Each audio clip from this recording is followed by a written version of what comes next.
We are here with Matt Pallamary, one of the longtime Santa Barbara Writers Conference workshop teachers. For those people that haven't been to the conference before, what workshop is it that you teach? Could you explain to our listeners today? Yeah, sure. I teach what I call Phantastic fiction, and that spells with a PH. So it's Phantastic.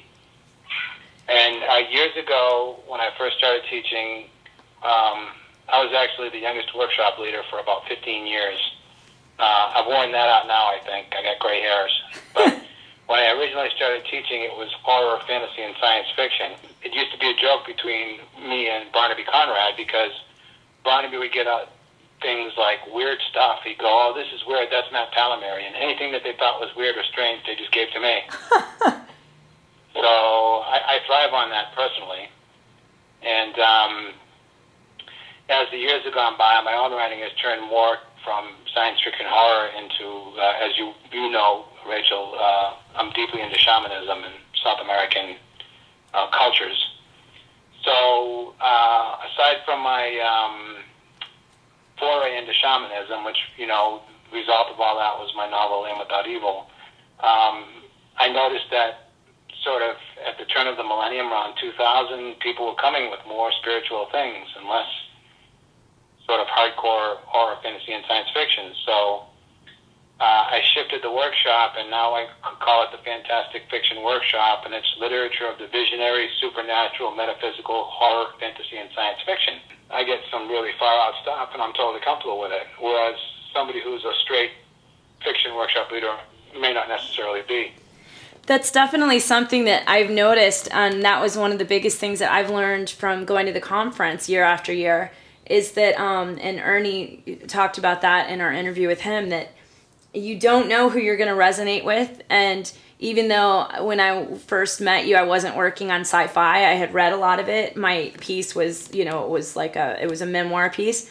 When I walked into your room, it felt like I had found my tribe. What advice would you give to people who are coming to the conference for the first time this summer? Like three main points of advice for them.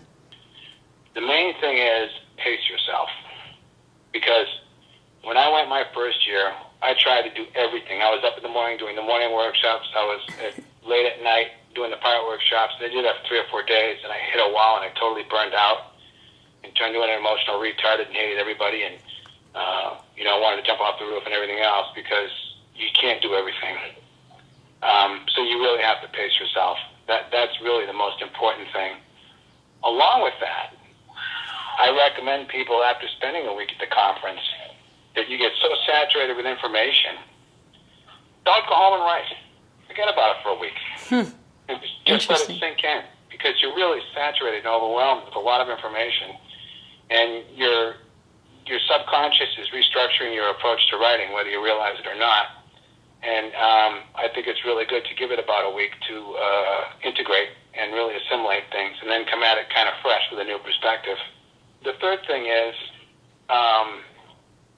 this is sort of my own personal little pet peeve thing, and that is you should bring your worst writing. I've seen people come and bring their best writing and get up there and read and get all these accolades and everything, and it's all wonderful and everything, and I'm thinking to myself, well, what are you bringing the good stuff for? Bring the bad stuff. That's what learning's going to be. I love that. I've never heard that before, and I totally agree with you. It's a painful thing to do that, but you can get a lot more out of the workshop by doing that. It's a great idea. Yeah, I see people come year after year with these same stories, and they polish them and polish them and polish them, and they'd read them and they'd get all this glowing, "Oh, you're the greatest thing since cream cheese," and it's all wonderful. And I'm inside of myself, I'm thinking, I'm going to puke. I'm not going up there to get stroked. I'm going up there to learn. And then when you do bring something you think is your worst that needs work, and then you get accolades, it's awesome, because then you get validation. As a couple of plugs for Matt, I forgot to mention that he's the author. His first book was a collection of short stories, horror and fantasy stories, The Small Dark Room of the Soul. Yeah. And then he wrote, let's see, your next one was Land Without Evil, right?